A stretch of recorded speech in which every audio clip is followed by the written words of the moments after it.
Hai semua, apa kabar hari ini? Semoga senantiasa sehat, bahagia, dan selalu lancar rezekinya ya, amin. Kita kembali lagi di channel Dunia Persilatan, tayangan segala kisah hiruk pikuk para pendekar di dunia persilatan. Dikisahkan di part sebelumnya bagaimana pendekar kita yang bernama Wang Xiaoxi mendapat perintah dari gurunya untuk menyerahkan surat rahasia yang dapat menyelamatkan pavilion hujan Jinfeng dari kehancurannya. Setelah ia menunaikan tugasnya, ia malah menerima dampak yang beruntun dari pihak-pihak yang memusuhi pavilion hujan Jinfeng, yaitu sekte Liu Fenban, rival terbesar pavilion hujan Jinfeng, dan pejabat kementerian yang korup. Wang Xiaoxi bahkan ditutup akses segala pekerjaan untuk bertahan hidup. Namun Su Mengzhen, ketua pavilion hujan Jinfeng, berusaha membela dan merangkul Wang Xiaoxi dan sahabatnya Bai Choufei. Untuk melindungi mereka yang telah berjasa kepada pavilion hujan Jinfeng, Xiaoxi dan Bai Choufei diangkat saudara angkat oleh Su Mengzhen. Seketika hidup mereka berubah drastis. Dalam perjalanannya, Wang Xiaoxi berhasil diperalat Fang Yingkan untuk membebaskan penjahat besar bernama Guan Qi dari penjara sekte Liu Fenban. Akibat kesalahan Xiaoxi itu, dunia persilatan menanggung dampak yang besar. Guan Qi membunuh banyak orang, bahkan Guruwo, orang yang paling dihormati dan berjasa bagi hidup Xiaoxi. Pada akhirnya, dengan segenap kemampuannya, Xiaoxi mampu melumpuhkan Guan Qi dan kemudian dibunuh oleh saudara angkatnya, Bai Choufei. Di satu kesempatan, Xiaoxi berkenalan dengan Perdana Menteri Cai. Di aksi berikutnya, Xiaoxi, Bai Choufei, dan Su Mengzhen bersama pavilion hujan Jinfeng membongkar pabrik persenjataan ilegal milik sekte Liu Fenban. Ternyata pabrik itu adalah kerjasama sekte Liu Fenban dengan grup Yao Qiao yang secara rahasia dikendalikan oleh Perdana Menteri Cai. Hal itu mengakibatkan konflik lebih besar lagi antar sekte Liu Fenban yang ditekan oleh grup Yao Qiao melawan pavilion hujan Jinfeng hingga menyebabkan ketua umumnya Lei Sun tewas. Kematian Lei Sun berakibat hubungan asmara antara Su Mengzhen dan Lei Chun, putri Lei Sun yang telah dijalin lama, kandas. Selain itu, hubungan Choufei dan Su Mengzhen juga mulai renggang karena ambisi yang begitu besar pada diri Choufei. Aksi pavilion hujan Jinfeng yang membongkar pabrik persenjataan ilegal mereka membuat Perdana Menteri Cai turun tangan. Ia membuat rencana mengadu domba Xiaoxi dengan bangsawan Zhuge, rival beratnya di ibu kota. Diaturlah pertemuan dan rekayasa sang Perdana Menteri untuk menghasut Xiaoxi. Namun Xiaoxi malah menemukan kebenaran bahwa orang kuat di balik grup Yao Qiao adalah Perdana Menteri Cai. Xiaoxi berencana membunuh sang Perdana Menteri untuk membongkar mata-mata grup Yao Qiao di pavilion hujan Jinfeng dan menjauhkan Wenro dari akibat aksinya nanti yang membuat berbagai ulah yang menyakitkan hati Wenro.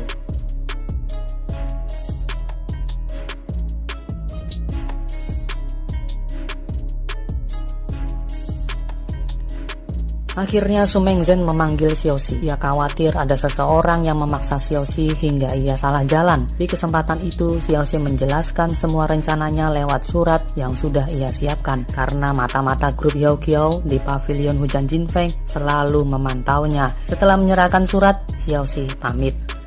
Xiaoxi kabur dari kuil Qinglong, tempat tinggal bangsawan Zhuge, dengan membawa penggalan kepala seseorang. Pengawal sang bangsawan juga mengejar Xiaoxi, namun dihadang oleh pasukan pavilion hujan Jinfeng. Xiaoxi terus melaju menuju kediaman Perdana Menteri Cai. Namun di sana ia hanya disambut Menteri Hu. Maksud hati membunuh sang Perdana Menteri, namun Xiaoxi malah dikeroyok karena membohongi mereka. Penggalan kepala yang ia bawa ternyata bukanlah bangsawan Zhuge, tapi mata-mata grup Yao Qiao di kuil Qinglong. Di kesempatan itu, Xiaoxi akhirnya tahu bahwa sang pembunuh ibunya adalah tetua Yuanxi, si 13 jurus. Kalah level ilmu, Xiaoxi terluka saat bertarung dengannya.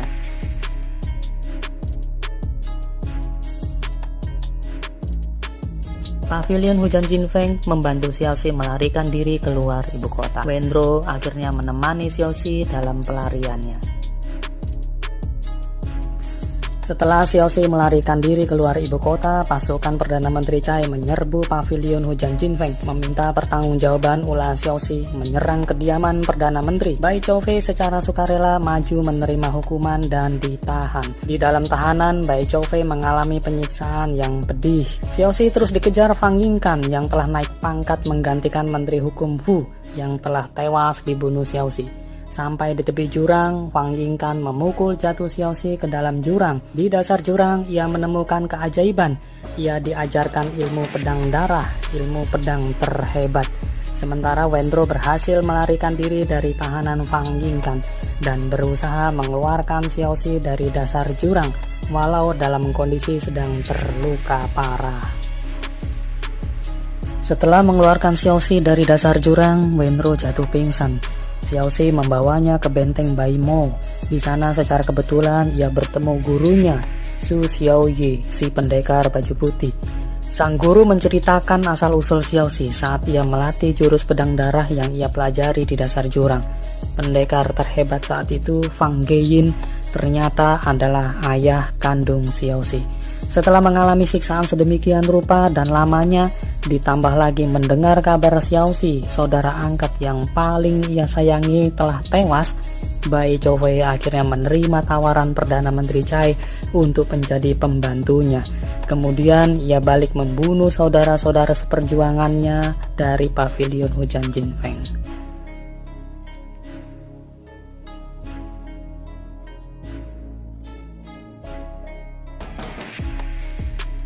Bagaimana lengkap keseruan tayangannya? Ada di bagian atas kanan ini ya kawan. Sedangkan untuk yang ingin mengikuti dari awal ceritanya, ada di link part 1 di atas ini ya. Untuk link lengkapnya ada di kolom deskripsi. Terima kasih. Oh iya, tapi sebelumnya Mimin minta dukungan subscribe dan like-nya ya kawan. Tenang aja, subscribe itu kan gratis. Mimin doakan deh semoga kawan-kawan senantiasa diberi kesehatan dan kelancaran rezeki dari Tuhan Yang Maha Esa. Sudah mendengar kabar Xiaoyi turun gunung sehingga datang mencarinya. Tak lama kemudian datang si janggut merah dalam kondisi terluka. Ia mengabarkan kalau posisi Tuan Liu Anxi telah diketahui musuh. Musuh akan mencegat Liu Anxi. Guru Xiaoyi membuka peta, mencari jalan pintas menyelamatkan Tuan Liu Anxi. Xiaoxi mengambil inisiatif melakukan tugas itu. Ia bergegas berangkat. Di tengah jalan, ia bertemu Di Feijing. Di Feijing berkata kepada Xiaoxi bahwa ia sedang mencari Yingkan untuk membalas dendam. Mereka berpisah menuju arah masing-masing.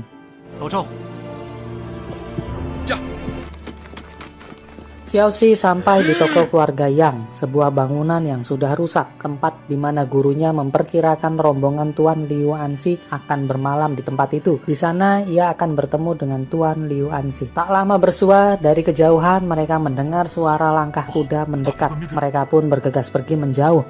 Keberadaan mereka diketahui Yingkan dan pengawalnya.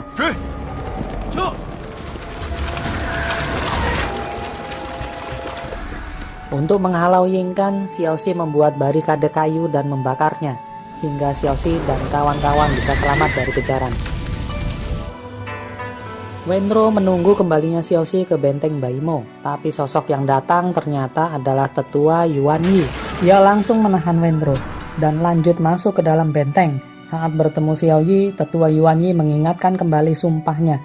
Jika Xiaoyi keluar dari Taman Baisu, dimanapun ia berada, tetua Yuan Yi akan membunuhnya.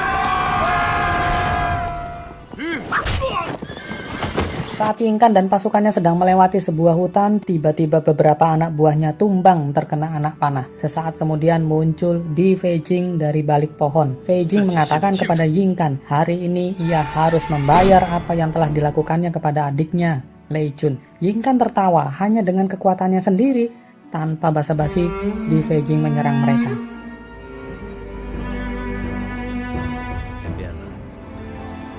Xiaoxi sampai di benteng Baimo. Di sana ia mendapati teman-temannya telah tewas. Hanya satu yang masih hidup, si janggut merah. Ia menyampaikan pesan dari tetua Yuan Yi. Xiaoxi harus menyerahkan surat pemindahan pasukan yang ada di Liu Anxi untuk ditukarkan nyawa Wendro dan gurunya Xiaoyi. Saat itu Liu Anxi langsung jujur kepada Xiaoxi bahwa ia tidak berhasil mendapatkan surat itu.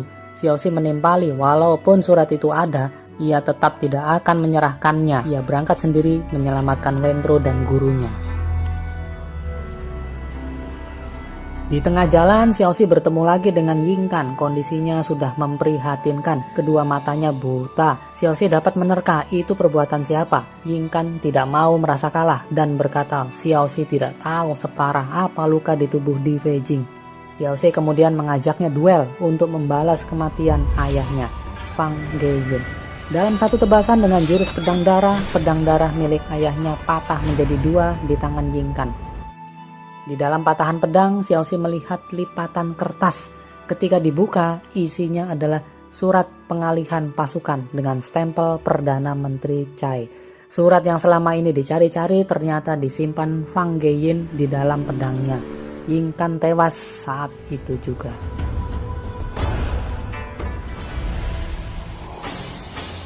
Xiaoxi mendatangi tempat Wenro dan guru Xiaoyi ditahan. Mereka dalam kondisi terikat dan digantung di tiang. Tetua Yuanyi sudah menunggu kedatangannya. Mereka pun langsung terlibat duel hebat. Xiaoxi menggunakan jurus pedang darah yang telah ia kuasai. Tetua Yuanyi cukup kewalahan menghadapinya. Jurus panah andalannya tidak dapat berbuat banyak untuk menekan Xiaoxi. Akhirnya ia mengarahkan dua panah sekaligus ke arah Wenro dan Xiaoxi. Tetua Yuanyi memberinya 3 opsi. Pertama, Xiaoxi bisa membunuhnya, tapi panah itu akan melesat dan membunuh Wenro dan Xiaoyi. Kedua, ia bisa memilih salah satu yang selamat. Ketiga, serahkan surat pemindahan pasukan dan Tetua Yuanyi akan mengampuni mereka. Xiaoxi tidak menjawab. Tetua Yuanyi melepaskan anak panahnya.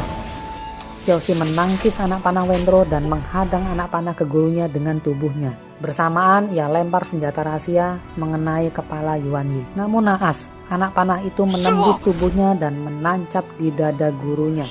Gurunya tewas di tempat.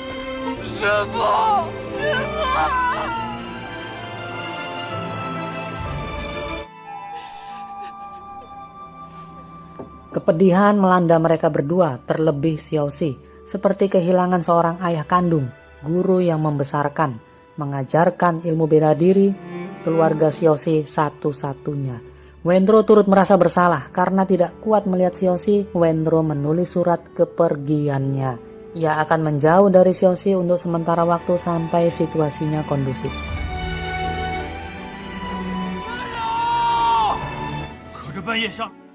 Setelah kepergian Wenro, Xiaoxi bingung selanjutnya ia akan kemana.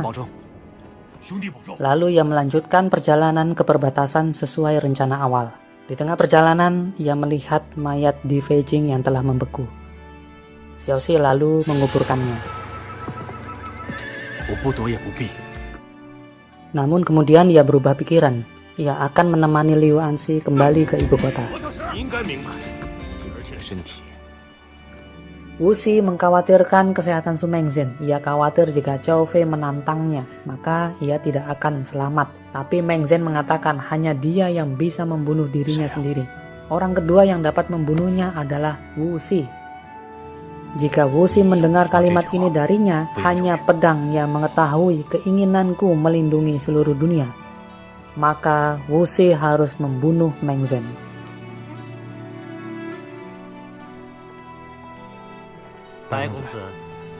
Zhao Fei meminta surat perintah dari Perdana Menteri Cai. Surat penangkapan atas tuduhan berkhianat menyebarkan mata-mata kepada pemerintah. Ditangkap hidup atau mati. Dengan surat perintah itu, ia punya alasan untuk membunuh Su Mengzhen.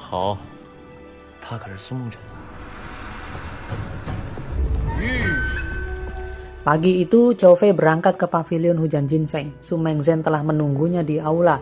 Dua anak buah Su Mengzhen sengaja diutus ke keluarga Wen di Luoyang untuk meminta obat. Perasaan marah, sedih, bercampur aduk dirasakan Su Mengzhen menghadapi situasi ini. Adik yang ia sayangi kini menjadi musuh yang ingin membunuhnya. Di hadapan Zhao Fei, Su Mengzhen bertanya, kesalahan apa yang telah ia perbuat sehingga Zhao Fei begitu membencinya?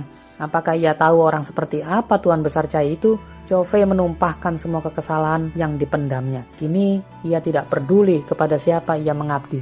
Dalam hatinya hanya mementingkan kekuasaan dan posisi teratas dunia persilatan. Mengzhen juga bertanya dengan mempertimbangkan kekerabatan masa lalu, apakah Zhao Fei mau mengampuninya?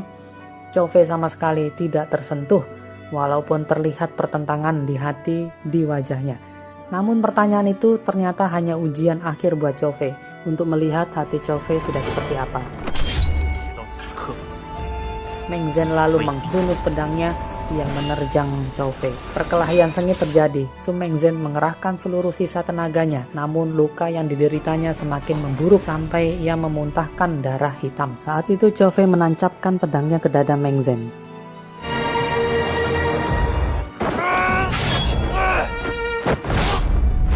Saat Chow Fei akan mengakhiri hidup Mengzhen, tiba-tiba Mengzhen melompat ke belakang kursi kehormatan dan terbuka lubang rahasia.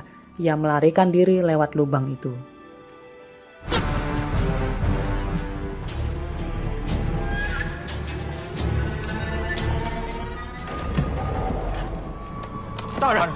Seluruh pavilion hujan Jinfeng digeledah oleh pasukan Chow Fei. Namun tidak ada seorang pun yang tersisa dan tidak juga menemukan jejak Su Mengzhen. Semua anggota pavilion sudah diungsikan.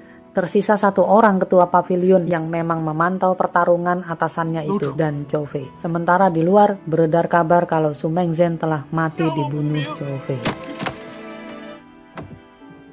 Chow Fei juga memerintahkan membersihkan kamar yang digunakan Su Mengzhen. Semua barang-barang yang pernah ia pakai dibuang dan dibakar.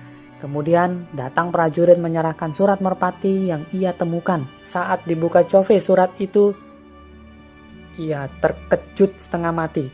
Tulisannya, Wang Xiaoxi masih hidup.